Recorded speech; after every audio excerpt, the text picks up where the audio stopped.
Hello everybody, I'm Dan Murrell here with my review of Toy Story 5, which is set for a big debut at the box office this weekend. The last film came out in 2019, and we are on pace to have our best box office year since 2019, and I think this film is going to be a big part of the reason why. Toy Story 5 is co-written and directed by longtime Pixar creative Andrew Stanton, directing his first Toy Story movie and first Pixar film since Finding Dory 10 years ago, and McKenna Harris, a Disney and Pixar veteran, making their feature writing and directing debut. Now, any discussion of Toy Story sequels always seems to start with whether they should even exist past 2010's Toy Story 3, which was a perfect conclusion to the trilogy of films that dealt with the toy's original owner, Andy. It is one of the best animated movies ever made, capping what was at that time an incredible trilogy. Leading up to Toy Story 4, I was openly skeptical of his existence because Toy Story 3 was so great.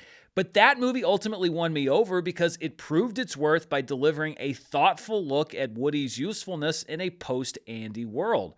Along the way, it introduced some fun new characters, had a lot of heart and humor, and had consequence to the overall story being told. So in the run-up to Toy Story 5, I've been less skeptical in the hopes that the franchise would be able to do the same thing twice. Well, like many sequels, I'd say that this one kinda delivers what the last movie did, but to a lesser degree, and not as impressively. While Woody was definitely the star of Part 4, Jessie, voiced by Joan Cusack, takes the lead in Part 5 as the new leader of Bonnie's Toys, with Woody now spending his time out in the real world rescuing toys in need. But Jessie and the toys face yet another existential threat when their owner, Bonnie, who's having trouble making friends because they're hooked on all this dang new technology, is gifted with a tablet called LilyPad, voiced by Greta Lee, in an attempt by her parents to connect with her tech-savvy friends. And as Bonnie disappears into the world of technology, the toys realize that kids everywhere seem to be less interested in playing and more interested in screen time. As is custom, Jessie eventually has to embark on an adventure out into the real world to save Bonnie from a life of digital emptiness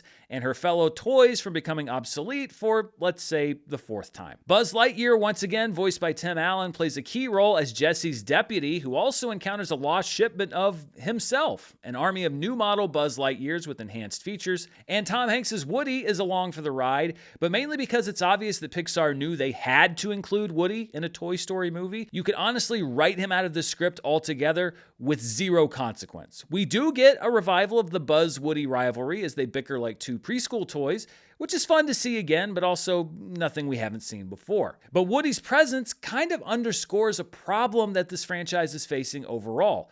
His story is over. Including him in this movie would require either drastically undoing what was done in the last film or limiting his participation to fit the boundaries that have been set. I think the better choice is to limit his participation, which is what was done, but neither option is great. His biggest impact is a running joke about the brown paint on his head wearing off, leaving a bald spot that everyone says makes him look old. Ho ho ha ha. What groundbreaking humor. What's even more obvious than Woody's bald spot is that the movie doesn't really know what to do with him. And as the franchise keeps coming up with profound endings, they also have to keep stretching for excuses to make more movies. I think they've gotten away with it, pretty much, until now. In the past, I've talked about how some Pixar movies are graded on what I call the Pixar curve. The best Pixar movies, largely now in the past, have been so good, so profound, that they set a standard that other Pixar films struggle to measure up to. Well, Toy Story has officially both set that bar and now produced a movie that fails to meet it. In a vacuum, Toy Story 5 is a pretty good animated film with lots of adventures, some solid jokes, a talented voice cast, and a storyline that may not be groundbreaking, but is at least cohesive. But Toy Story 5 won't just be compared to the best Pixar films, it's going to be compared to the best Toy Story films, and by that metric, it doesn't even come close to those heights. Now, there are some highlights, particularly Conan O'Brien's work as Smarty Pants, an outdated toilet training toy who proves to be a key ally when Jessie finds herself stranded at the home of Blaze, another young girl who, like Bonnie, is struggling to make friends. Smarty Pants is written not just to be the voice of a celebrity, but to make use of Conan O'Brien's comedic strengths, whether it's slurring his way through a struggle with low batteries or sarcastically making toilet humor jokes, which are naturally the only jokes he knows. It's a great example of not just stunt casting a role, but writing a role that only that actor could play to its fullest potential. And this being a Toy Story movie, there are still a couple of moments that tug at the heartstrings, particularly a third act revelation to Jessie about her real impact from her decades as a children's toy. But overall, this movie doesn't have what the other 4 movies I think did. And that's a feeling of this chapter being essential to the franchise. It has a great hook. Pitting old school toys versus technology is a great way to keep this franchise feeling modern 31 years after it revolutionized feature animation. But the movie just doesn't do much with that idea. There's a lot of fist shaking and cloud shouting about these darn kids and how digital friends aren't even real friends as we watch their eyes glaze over while they mindlessly tap their tablets, but there's nothing beyond that. The movie had a chance, I think, to really say something about how these two types of play could coexist or what a path forward could be for these characters. But it's pretty much just tech is bad and toys are good. It feels like too easy of a conclusion, and it makes the movie feel like a franchise that's no longer celebrating the joy of play with its target audience, but lecturing them. I personally agree that kids, and more so parents, do often rely too much on screen time to fill the day, and that it can be hazardous. But I don't need a Toy Story movie to tell me that. This franchise has always been about how the toys adapt and change to their surroundings, how they attempt to grow with their owners or find new roles for themselves. But this movie is the Toy Story equivalent of the Principal Skinner meme. Are we so outdated? No, it's the children who are wrong.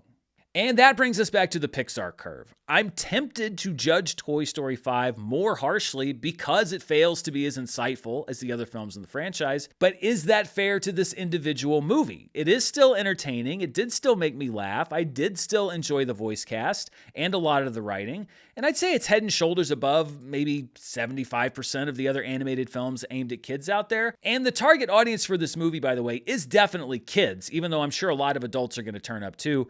My 2 o'clock showing this afternoon was packed, which is rare, and there were a lot of kids there who were even dressed as their favorite characters, which was kind of heartwarming to see. Maybe the anti-tech message will work on them, I don't know, although I feel like that's kind of more up to their parents. So I'm going to grade Toy Story 5 both on and off the Pixar curve and let you decide what's more useful. As just a movie, an animated film like any other, it gets a mid-grade It's Good rating. It's solidly written and animated, and I think it's going to entertain all audiences. But as a Pixar/Toy Story film, that rating goes down to a mid-grade It's Fine rating. I was and I remain a Toy Story 4 defender because of its story, but this movie is the first in the franchise that just feels unnecessary and like the cash grab that a lot of people thought the 4th movie was going to be. At a bare minimum, it feels like Pixar is running out of things to say or creative new angles to take these toys on new adventures. Luckily, the overall quality hasn't suffered a drastic downturn, but I can't possibly imagine where a Toy Story 6 is going to feel like anything other than an act of desperation. So those are my thoughts on Toy Story 5. What do you think? Does this franchise still have a friend in you? Let me know down in the comments below. And as always, be sure to subscribe right here for the latest in movie reviews, box office, news, and more. Until next time, stay safe, and I'll see you then. Bye.